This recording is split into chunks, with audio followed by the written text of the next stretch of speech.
and show people that just how well the bale wall performed under the conditions of fire, which was like a propane torch. It was pretty extreme, but I was super happy with the results, and the bale wall killed it. Uh, there's a video of it.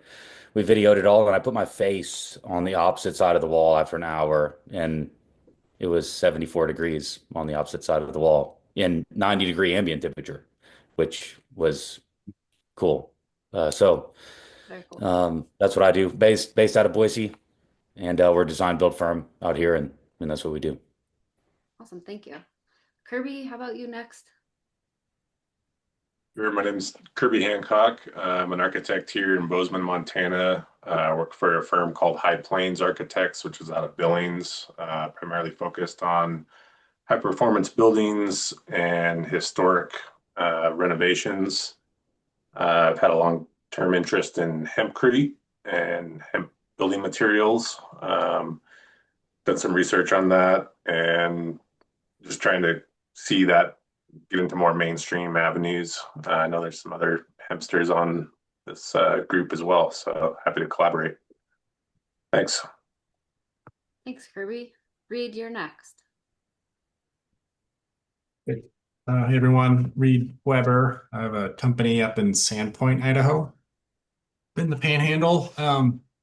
Started it about 5 years ago now, and yeah, I'm just here, I think, to like understand more of like the boots on the ground detailing and actionable steps to create more of these projects or work on more of these projects. I work on residential and commercial projects, and it's definitely not on the forefront of clients' minds. Something I want to like put myself out there more as a specialist in this area, or at least the ability to like lean on other specialists who can answer those questions where I can't. It's always been a passion of mine, this kind of focus of architecture and sustainable design, but I haven't quite yet uh, brought it into fruition in the practice.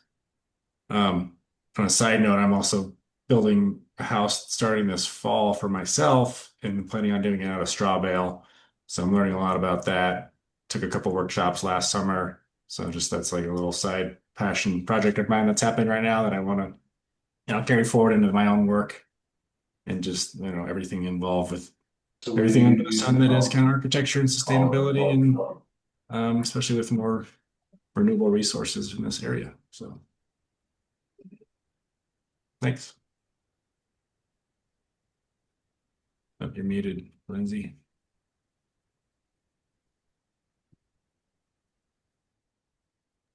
April. I'm April McGill. I'm on the East Coast in Charleston, South Carolina. I have a small architecture practice called Root Down Designs that I've been operating for about 12, 13 years that has a focus on sustainable architecture and natural building. I've been facilitating and teaching natural building workshops for about the same amount of time as well. And then I have a fairly young nonprofit organization called Root Down Building Collective that's about 3 years old. And our mission is to promote climate smart and equitable housing solutions. We received a big EPA grant for healthy, affordable housing, which has been a really crazy 8 months of start and stop and funding and no funding, kind of a complete nightmare.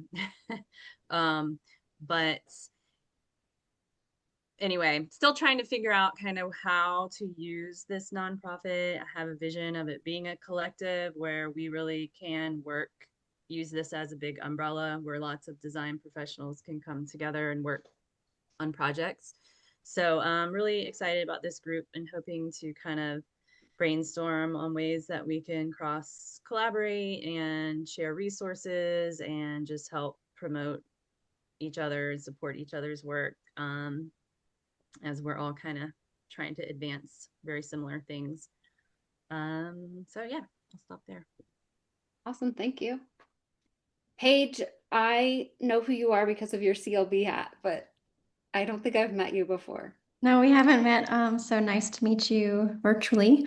I don't have a lot to say about myself. I ironically used to work at High Plains Architects also, like 13 years ago, in Billings. And since then, I've been working at CLB here in Jackson. So I moved from a highly sustainable focused firm to one that is less so, and have a passion in this area, but not a lot of education, I would say. So just looking to meet new people and learn from other people about how to lead, I guess, effort at a firm. Like I'm leading the team here, the carbon committee, we call it. But I feel like it's maybe I'm not the most qualified. Anyway, so that's me. That's awesome. Thanks. All right, Dean, I don't know if you can turn your camera on, if it's fine if you don't, if you can't, but if you don't mind introducing yourself, that'd be awesome. Dean Soderberg with MFGR Designs. Been practicing Colorado, Wyoming, and moving back up to Bozeman, where went to school, got CPHD certified over the last year, and so looking to continue pursuing passive and high performance, low carbon building. Okay, thanks. I didn't realize you were with MFGR. We learned a little bit about you guys last time. I can't tell the person in the red dress. I can't, your video's just a little bit blurry, so I'm not sure if you introduced yourself last time or not. And your name says Mallory, but I know you're not Mallory. Maybe it's not a dress. It's a blue tank top, like shirt with glasses on. That's Kimberly. Kimberly. Okay, thank you. Oh, I'm sorry. I thought you said red dress, and I might have. I don't know. yeah, I was here. I was here last time. Okay. Yeah, but my name's Kimber, and yeah, I couldn't log in earlier, so I don't have the correct name on. No worries. That's okay. Thank you. All right. I think that's all of the new folks. So in theory, everybody kind of has some idea of who each other are. Again, feel free to fill out the contact info and then use that Google sheet as we're talking today and just fill things out. Because we only have like 40 minutes, I'm gonna actually identify a few times during the presentation where I'd love to have a few minutes to chat. And otherwise, I'm going to just kind of try to go through it quickly and be efficient with time. Today, we're going to talk about how certifications or perhaps other frameworks can be tools for empowering execution of sustainable strategies over the, I'm not sharing the right thing, over the course of a project, but ultimately just leading to success. And not only for execution, but how it can be, how these things can be a part of your business development and part of your profitability. Can everybody see my screen? I don't have the green box around it. I don't know why. I can see it. Awesome. Okay. Mallory, I think you and we can just skip our introductions because everybody knows who we are a little bit. Yes. We did that. Okay. All right. The first question for discussion is, what frameworks do you currently use in your business practice or design practice? We all have these frameworks that we use if we are running successful businesses or even semi-successful businesses. It might be like the golden rule or some kind of design principle that you start with. It might be your typical design phases of pre-design, SD, like those types of things. Or like profitability measurements, measures to identify when you should hire somebody. Those are just a few examples. And one of my goals in helping to educate or empower smaller firms is to realize that when we're talking about sustainability, one of the reasons we run up against barriers is that we're approaching it as like it's this outside or separate thing that we can like add on. What we need to do for success is actually integrate it into every single thing that we are doing, make it part of our culture, make it part of our processes, and just, it's not separate. It is what we do, always. Maybe it, it can vary. I was on a conversation, in a conversation earlier today with a couple of other firm owners who are going to be presenting about small firms and sustainability action plans in a couple of weeks, and uh, learned that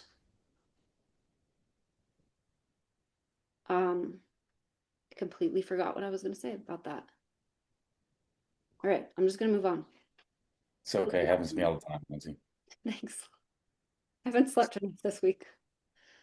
Okay, so it's frameworks. It's about these frameworks are incorporated into our businesses to help us streamline systems, to unify our team, to inspire action. Inspire in both terms of like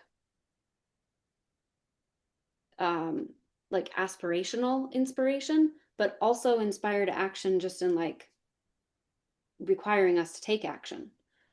It doesn't have to be inspirational. And then they also enable growth. And as a businesses, like growth is a measurement of success. It's not the only one, but it is one. For those of us who are sort of embodied in the AIA, we try to follow the framework for design excellence, which you could take these principles. They're pretty similar to LEAD. They're pretty similar to the Living Building Challenge. All of these sustainability systems are pretty similar in that they have holistic categories to pay attention to. And it can be a lot. Like this looks like a lot. If you're a small firm trying to just like keep the lights on and keep your crew going, it looks like a lot. And it can be overwhelming. And then beyond that, there's like all of these different potential certifications and organizations. So that's also hard to navigate. And I think what we see in small firms, what I'm seeing as part of the 2030, the National Working Group, is that small firms are not really participating in the sustainability programs or reporting.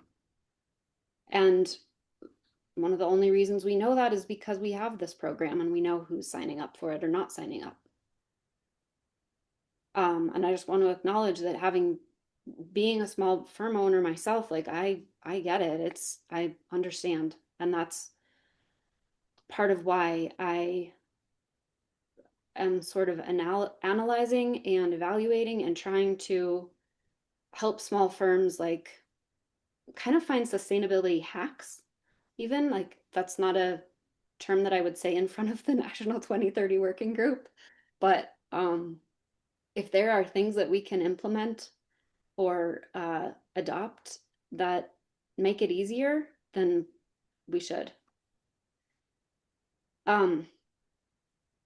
So the next topic for conversation is, what are your current perceptions of certifications?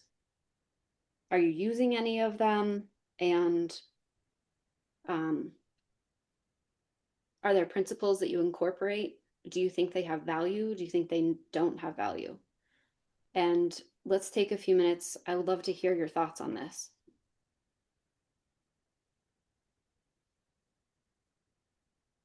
I can share some of my thoughts that I've had over the past. Before I started Love Shack, I really kind of poo-pooed certifications. I was like, why would you spend money on paperwork when you could put that money into building a better building?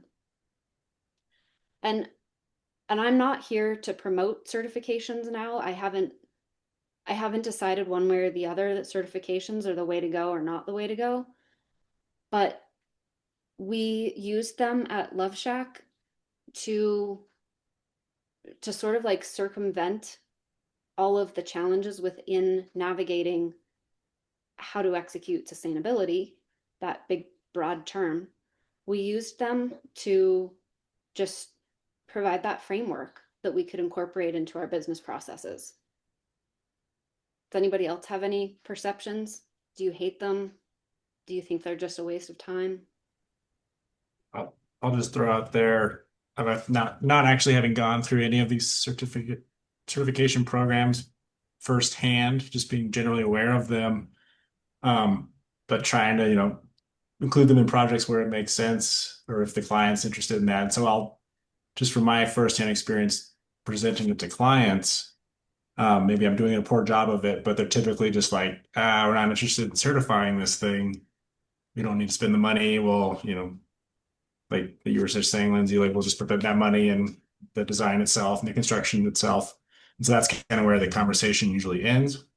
So I don't know if I need to be going about it in a better way, but I'm kind of basing it on like if the client is interested in this thing, then I would pursue it. I just haven't quite found that yet. Yeah, thanks. I Mallory, do you agree. mind like writing some of the things down in the document? That'd be awesome. Yes. Thanks. Yeah, I would echo that. I mean, I feel like it kind of boils down to like the client has to want that certification because I feel like every project, there's never a big enough budget for anything, everything, on the design side and on the construction side. So when you try to pitch a process that's going to involve more money in design, it's yeah, usually kind of like, nah, we don't want to do that. So I feel like I think it's hard to find the incentive. Like, how do you incentivize spending more money and more time to get a certain certification? So that's kind of what we've struggled with. Does anybody use principles from certain certifications or other performance frameworks? One of the ones I'm thinking of is the Pretty Good House. Yeah, John, you're shaking your head. Do you want to say anything about that? I'm shaking my head because I think it's I like the mantra of it. I like the overall um, way in which that thought process goes. Mhm. But I have not done that. I've done lead, um, and that's it, so to speak.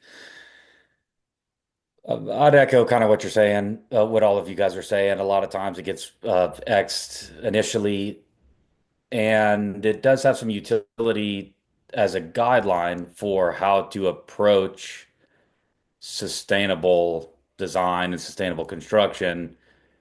It's certainly applicable to large structures that get tax incentives based on those certifications, but in the residential side, where I'm primarily focused, there's not a lot of dollars and cents that go into the cert. What I try to convey is we're not going to push the cert on the residential side because I can give you a LEED gold house and not certify it. So Yeah. why do we need to certify it? And that's for me as well. That's kind of where it stops, and where it should stop. I'm not going to certify something when there's no real utility to it. That makes sense. Um, at Love Shack, my partner Lindsay Shack was very passionate and interested in just the performance of a building. She's interested in fast cars too. Um, so maybe there's like a parallel there of like performance. Um, and so she was really driven towards the certification strategy like much more than I was. And we strove really hard for it and for a lot of years. And We lost a lot of money with the R&D. However, our firm started from the get-go, like we didn't know what a sustainability action plan was. We didn't know that AIA offered all of these sustainability resources. And I would say that back then AIA didn't really offer that many resources for small firms. I think it's more recent that they are trying to address small firms. In fact, I would say in the past 2 years. So without really like knowing where to start and feeling very similarly about LEED, we decided to use the Passive House certification as kind of the framework that, like, we didn't think to incorporate it into our business plan, but our business plan was based on just like this high level concept. What we found over the years, though, is that following the certification process, like one of you mentioned, utilizing the guidelines, really did help us to towards execution. And there's a handful of reasons for this. I think, as I mentioned before, streamlining, unifying, inspiring to action, enabling growth, those all came from it. And this is a link that I'll post in the chat really quick. This is the AIA link, and I'm not, actually, I can't. Mallory, can you click on that? And nope, you can't do that either. We'll include this link in the resources. I can share my screen though and show you it. So this is a document that is just about how to create a sustainability action plan that can actually be a tool for your firm. It's a pretty long document, but a bunch of it is like resources in the back. So it's not actually 55 pages of blah, blah, blah talking.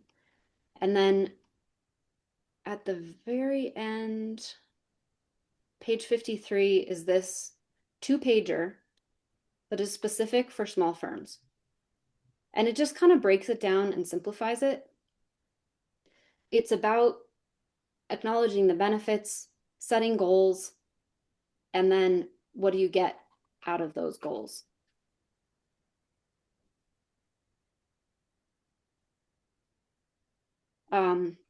Lindsay, can I ask a question? Please. Yeah. So for the certifications in Love Shack when you first started, sounds like there was a time like after the R&D or some money was spent on that, but you didn't recoup the cost, but eventually it started paying off and started kind of gained raised awareness about that's thing that you provide as a firm. Did that occur eventually, it sounds like? Yeah, that's kind of what the rest of this presentation is going to be about, is how we found value in it and then like we're able to turn that around. And by the time I moved on to start Regenerative Building Solutions, Love Shack was turning a profit. And at this point in time, they are like, all of their clients are aligned with these goals. So not necessarily of getting to the certification, and Love Shack is backed off of the certification goal as well, but they still very much use it as a framework. And then the outcomes as a messaging tool. Okay, so hopefully I kind of answered that and I'll get into it more. But in terms of streamlining, I just want to acknowledge a few high-level things about how a certification or an SAP, I kind of consider them one and the same sometimes for small firms as a tool. They'll help you. So we're predefining assemblies, maybe that's one strategy. It's about team alignment. If you have early communication with your client and your contractors, everybody's on board. It's a lot easier, faster. Establishing protocols to integrate systems into otherwise typical processes. That's your SD, PD, CD, whatever. And then we're really reducing our research and development. Obviously, you're going to have that the first time you go around. But then beyond that, it's going to significantly reduce. This is an example of just kind of like over the years of 2023 to 25, some of the things that a very large firm might tackle. Specifications, tracking materials, selections, education content. They get a lot more like maybe professional is the word than most small firms do, especially if we're working in residential. Like my specification sheet on residential documents is just the notes in the drawings. I don't have a project manual. But small firms obviously do big projects with those specification sheets. And so some of these things could still be applicable. This is another firm's strategy or goals and timelines of how they are integrating these things into their business. So it's about project management, staff education, marketing, community advocacy and engagement, which is a super effective marketing tool. This is another one's just like they have a checklist that they need to do in every single phase. Unification.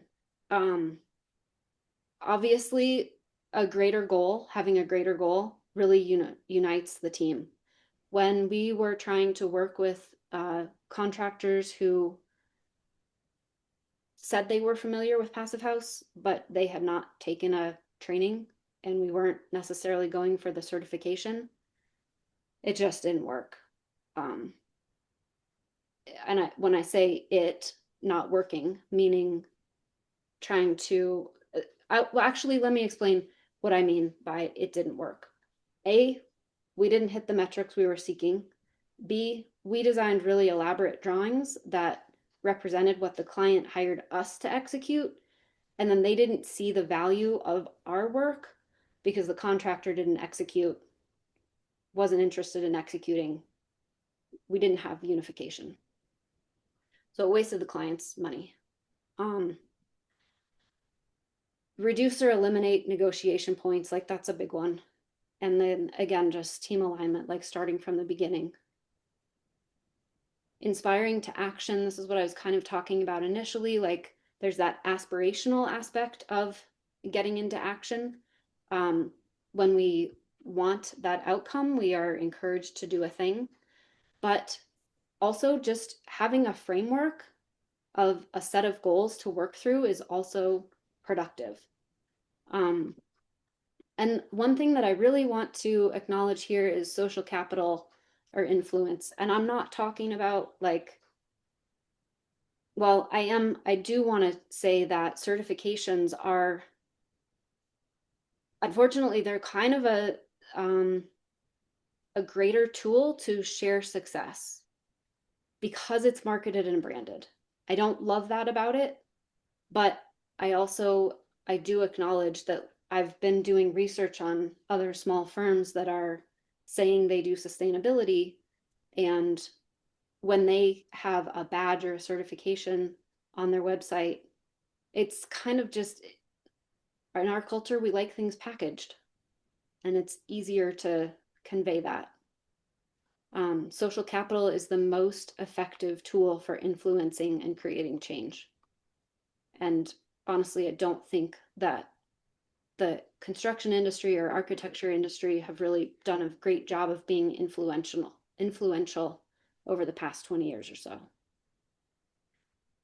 Like when I think about the organic food movement, like even a 5-year-old understands what that means and the value in it. Enabling growth. You manage and can change what you measure. If you're not measuring or tracking anything, then your efforts to make change or improvements are gonna look a lot like me with my marathon training, which is like non-existent. It's like when I feel like it, or when I can finally make time for it. If I don't have like a goal and a training plan, I'm not gonna make effort towards it. And again, it doesn't have to be a certification, but just having a framework is the thing that enables you to track and evaluate and improve. And then this is also the thing that enables you to champion what you've done and leverage what you've done. It's creating that social capital. And then education is obviously a huge part of growth. I'm going to skip the next slide and just go to this one.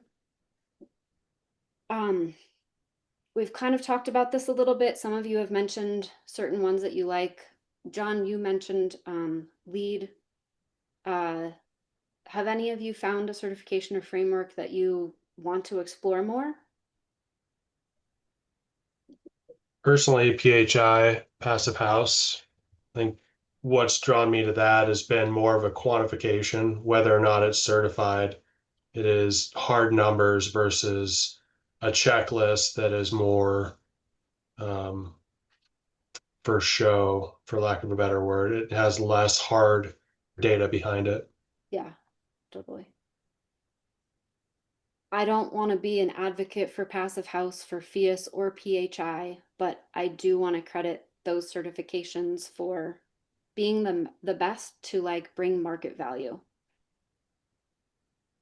And I don't, like someone could say that it's not even a sustainability certification, it's just a performance certification. The Passive House industry does sort of like their mindset aligns with holistic sustainability, but it is so performance based that you could build a very unsustainable building if you only focused on it. The next, I guess this one, there's, I'm going to talk about this slide quickly. The two that we found some value in the residential market were Living Building Challenge, and I should say not necessarily the full challenge, but a couple smaller ones, bite-sized ones, and Passive House. Dean, you were mentioning it's really about performance, it's hard numbers, it's metrics, it's building science based. So it's not just energy efficiency, it's also about comfort within the building, which has to do with human health as well, and airflow. It's really these 5 things that are human health oriented as well as energy savings. There's a lot built into these 5 things, and it's tricky to do in our cold climates, but it is it can be pretty effective.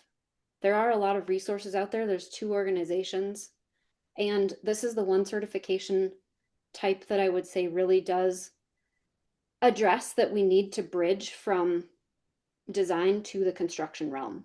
Like if we're just focusing on sustainability in design, it's how is that going to translate to construction? And John, you being a design build and MFGR, like you understand this better than the rest of us. We have to have that bridge. And so working with contractors who have taken a certified Passive House tradesperson course can be really effective. LEED doesn't have that. ILFI doesn't have that. They don't have contractor trainings. I have some slides in here just showing different small firms and how they are using this certification to like champion their successes. And I don't want to take a bunch of time on it, but this is Shape Architects in Colorado. And then this is an example that Lotus, who's a part of our group but not here today, she actually generated this while with Love Shack, and while I was with Love Shack as well. We used one of the Passive House energy model tools, the Design PH, to just really quickly evaluate 3 different assemblies and then share the performance levels with clients. So it was a part of one aspect of that design certification, that actually drove design changes. The Living Building Challenge, I don't want to spend too much time on because it's really aspirational, and I think it might not be fair to say that it's not the most residential oriented one, but that's my opinion. And Haley is also on this. She's with Place Collaborative. They do a lot of different types of projects, and they use that pretty effectively. The two bite-sized ones through International Living Future Institute that I think are good frameworks are the Zero Energy and Zero Carbon. They are both baseline based, so they're about reductions from your market baselines. So they're kind of easy to get in reality. They're not as stringent as like ILFI or sorry, as the full Living Building Challenge or as Passive House. They are an easy piggyback onto some of these other ones. There are a lot of resources out there for them because they're about zero carbon and zero energy. And these are really like the two most impactful, most basic. They're addressing the most impactful and basic aspects of a building. And a firm that's using these successfully is Feldman Architecture. They're in California. They've developed what they're calling the carbon budget. And they've got some really great content and graphics on their website that clearly display the impact that this strategy is having. And then the last one that I want to mention is the Pretty Good House, which is it was developed by a set of architects and builders who were familiar with Passive House as well as LEED and these other certifications. And they came up with this strategy that is also like Passive House. It is calibrated. It's pretty generic. There's lots of resources. It's pretty holistic. It's about durability and economics, finding the right balance. And they've got a lot of great resources, and they even have a certificate on their webpage that anybody can download. If you think you did it, get yourself the certificate. And then the last question I want to ask takes us a step further from just creating these frameworks for yourselves, but it's about the value in documenting and reporting of metrics for the industry. And I want to first ask if anybody knows of options for documenting and reporting, and if you do see any value in this, we could talk about that.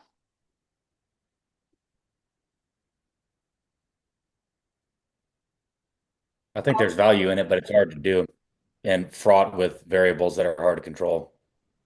Like who is doing the documentation? Is it within my own company? Or am I hiring a third party to do this? And do they know the appropriate modeling software to use? And if they do even know that, do they know how to input accurately what what is either about to be built or has been built? Yeah. Yeah, and I And think that's sort of it too, where it is what it should be and what it actually is 3, 4 years after occupancy, and having some consistent baseline of what data is put out there is typically difficult to get. but I do want to say I do think it would be great. It would be great to have a lot of data available. Yeah, I'll throw out there that Yeah, go I read. think looking into like the Living Future or Living Building Challenge requirements for a commercial project here in Sandpoint, it's been quite a bit of time trying to find comparables. So I could just go to the client and say, in 20 years, you're going to save X amount of dollars based on these 5 other case studies. And it's really difficult to find, even like reaching out directly to the Living Futures and looking at their other case studies online. There's not just like getting to the apples to apples comparison is tough, but trying to find like an average.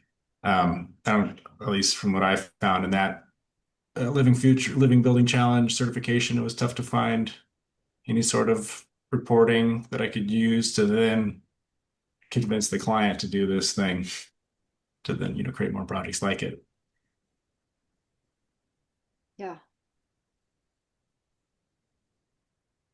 I can say from the perspective of being on the 2030 commitment working group,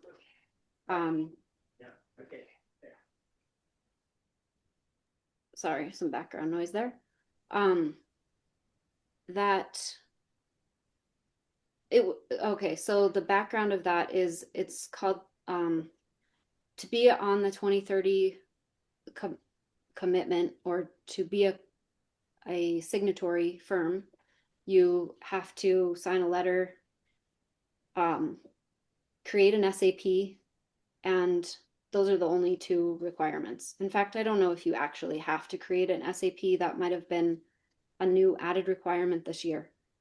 But the goal of it is to get more, it's architecture firms because it's AIA, but you do not have to be an architect. You can be a mechanical engineer, you could be a builder, you can be a structural engineer, you could be a project owner or a consultant, importing the data. And that is the one framework or database that I know of that is trying to collect pretty simple metrics. It's just primary energy use, fuel sources. If you are using a certification, with certification, are you just using your local code requirements? And we're seeing a pretty big decline in energy modeling reporting. And in theory, in energy modeling, I think I said decline. It's not a decline, it's a plateau. It's like it was increasing the first 15 years and now it's started to just kind of taper off, or slow in growth. And the reasons we think that is happening is that energy energy codes are being better energy codes are being adopted across the nation. And so people feel that they can just design and build to the energy code, and that is better or adequate. But the goal really is to try to get to net zero by 2030, which is in 5 years. We're not going to make it. We're not going to make it. And it's as important as ever to strive for it, or at least do something better. And I think that's the situation that most small firms are in, is kind of like, let's just do something better. Because we've got quite a ways to go and we just need to take some more first steps. I can say of myself that I need to as well. But I do think that certifications can offer like an option for reporting. They provide a framework that can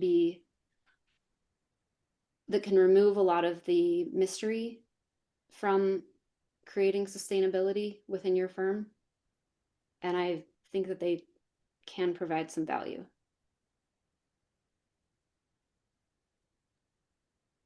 Hey, Lindsay, this is Jeff. Hey, Jeff. I'll Yeah. put in another. Sorry, I have been listening the whole time, and some of my hesitation is like some of the programs that I think are valuable are all potentially going away, and so it's hard. It still kind of feels like a funeral for some of these incentives. But going back to the value of certification, and we'll see maybe what comes out on the other side of some of these, whether it's executive orders or the tax bill. But 45L, 179D, and some of these other, from an owner's perspective, have actually proven to be very valuable incentives financially if you're doing a project large enough. So if you're at the scale of a single family home, it's going to be difficult to ever make that work. But if anybody on here is doing more, say like even like a 60 unit multifamily project, that if a client is unaware, again, we'll see if in the future this is still available, but if a client is unaware that there are ways to get significant incentives for reaching even upwards of passive house, to like $5,000 a unit. That was like, I think 45L, when you maxed out the incentives, you would get $5,000 per unit as a tax rebate. So again, if you're doing a larger project at a certain point, it makes a lot of sense to pursue those options. And if the client was unaware, you actually had the financial incentive to say it's worth you spending, let's say, even a $30,000 of soft costs for what could be a $500,000 tax benefit. So again, we'll have to see if those play out. There's another incentive to do it, and which is potentially also being phased. But if you do a HUD refinance, this is kind of stuff that most architects, and I definitely was not familiar with this when I was on just the architectural side. But when you do a HUD refinance, they offer a green MIP bonus, which is basically just a reduced interest rate if you have a certification. MIP is mortgage insurance premium. So you're probably maybe familiar with that term if you've ever had an FHA loan. If not, it's similar to PMI, which is private mortgage insurance. So if you don't put 20% down on a single family home, you generally have to pay some sort of private mortgage insurance to make up the difference. When HUD does theirs, they switch it up, called MIP, mortgage insurance premium. And it's insurance policy. There's a cost to it.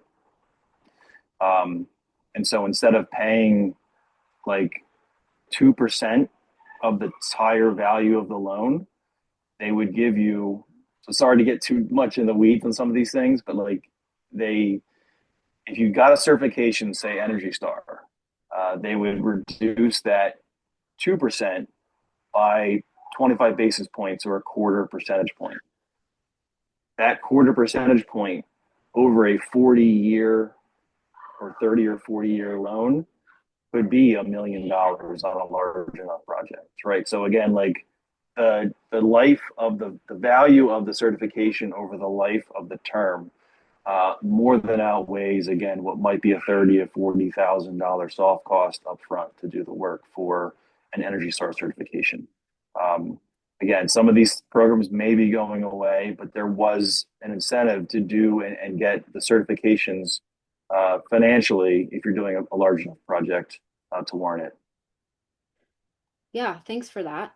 I know some of us, like April, she mentioned early on that she's working on a multifamily project, and that might be useful for her, at least. And one other item that comes also with the HUD refinance specifically is that they require, again, we'll see if Energy Star makes it, but Energy Star portfolio manager reporting is required. And so the building owner has to input that data as part of the compliance path. And so, someone was mentioning the challenge of getting like ongoing data. And so again, a single family house, you may not get, unless the owner shares their energy use bills to see if like your PEUI matches, actual use as an ongoing building. Mm-hmm. But here the portfolio manager requires you to input all your energy loads every year as part of the mortgage, and you could be out of compliance, like so you could get penalized and have to repay the entire balance of the loan, which no one's going to want to do if you don't comply. So there is a big incentive and a stick that once you use this program, you have to report out, and then that becomes the aggregate of. I think even today because it's in the news of potentially being cut. They're saying how there's upwards of 330,000 buildings that are kind of entered into portfolio manager. Again, it's more of a commercial tool. You really have to be at a certain level. I'm sure everybody's familiar with portfolio manager, but I think that if you really get into it and you see that who's required to do it, I think that some municipalities like New York City and others are requiring buildings of any certain size have to do this. not just ones that receive certification. But there are, I guess, incentives like that, and programs like that if they can continue, there are metrics that are again at that larger commercial level. That's awesome. Reed asked if you would mind sharing that. Would you mind populating the shared resources in our document with some of those Sure. incentives and Yeah. for programs? The caveat is that they may all be sunsetting within a couple of years, but I think if you start, I think projects that begin construction, I want to say through the end of 2026 may still be eligible, but I will share them in the share drive. Okay, sweet. Does anybody know of any state resources in your states? In Idaho, I don't think we have any. We're trying to get rid of the energy code in Idaho. All right. Last thing, if everybody has just a couple more minutes, I want to go over the homework questions. And I was going to share my screen again.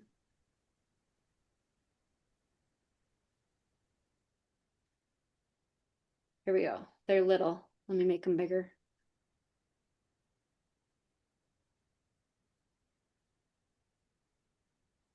All right. So, researching and identifying two imperatives or project requirements, or if you want to do the whole certification or just simple metrics, it could be like a blower door test result from two different certification, or I will say framework systems. It can be your own system. I'm not advocating for one or any other one. That resonate with your team and your values, and then develop a client pitch, either for implementing the full certification or the practice, and holding the team accountable based on the value of these requirements. Not saying you have to implement them, but just starting with developing the pitch. And it sounds to me like many of you maybe have tried this in the past. I think take another stab at it with, if it didn't work or you couldn't find a client or your client was like, no, I'm not interested in it, find something else, find a new one, find something that you can get behind and that you're pretty confident that you can sell. And then the second one is choose one certification system or framework.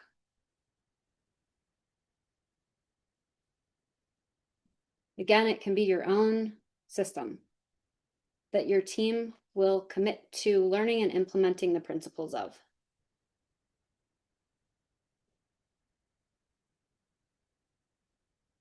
By next meeting, which is on September 3rd, I believe. And if anybody has any great ideas or anything, feel free to just put it in the discussion item at any time. And with that, I'm going to let you all go and enjoy the rest of your evening. And I will see you in a month. Thanks, Lindsay. Thank you. Thank you. Thank you so much for being here. Thank you. Thanks, Lindsay. Thank you. Bye.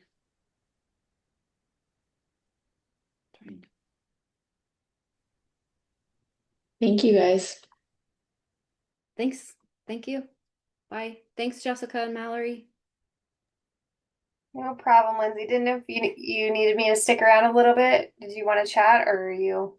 I think the main thing that I would love, two things. One is that when people are signing in without their name, that was super embarrassing for me. Like, not. Yeah, I I tried to I change. can jump in on that. People are signing in without their name because I like forward it, and I know Mallory did this too, and I'm assuming Mallory, we're forwarding them our links because like it's such short notice. Like it's, after like I also sent one to Lindsay, I was on your email and someone else asked, I think Chad or something, or Dean, or anyway, it doesn't matter. So it's easiest for me to grab my link and send it to them. They all have their own links. They're just not saving it properly. So I don't really know how to combat that. Can we figure out a way to put it in the calendar? They all have to put it in their own calendar. So when they registered, they could press add to calendar.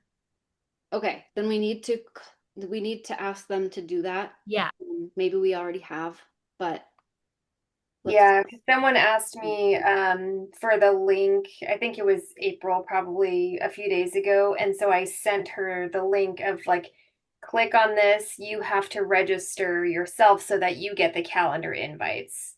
wonder But then they're if saying that they don't have them, but then they just want a link to it here, I'm rather. gonna share my screen again because if they are like me, they are not gonna want to search through their email to find a link. So they have that on their calendar. Well, I don't think they do. Okay. Because I think this is what they see. And it just says Zoom link and it's not here. Lindsay, you're seeing that because they registered. So the whole registration thing goes through Acuity scheduling. And in Acuity scheduling, when I sent them the registration, it says click here to register with Zoom. So they have to click on that and that's all they have to do. And then on that, click here to register with Zoom, it said add to calendar. Now it's looking like this on yours because they're the ones technically making the appointment with you. Okay. So on your end, you're just seeing that they've made this appointment with you. Yes, and I'm pretty confident that the Google appointment always looks the same. Like, I'm the owner of this. I'm pretty sure. Change it. Yep. But when I open mine, because I registered Jessica just like April registered April and Kirby registered Kirby. It's on my calendar because I clicked add to calendar and it says build better practicing high performance when Lindsay's inviting you to a Zoom link. Here's your Zoom link, here's your meeting code, here's your passcode. So this is what they should see on their calendar. What should they see on their calendar? I'll share my screen with you real quick. Okay.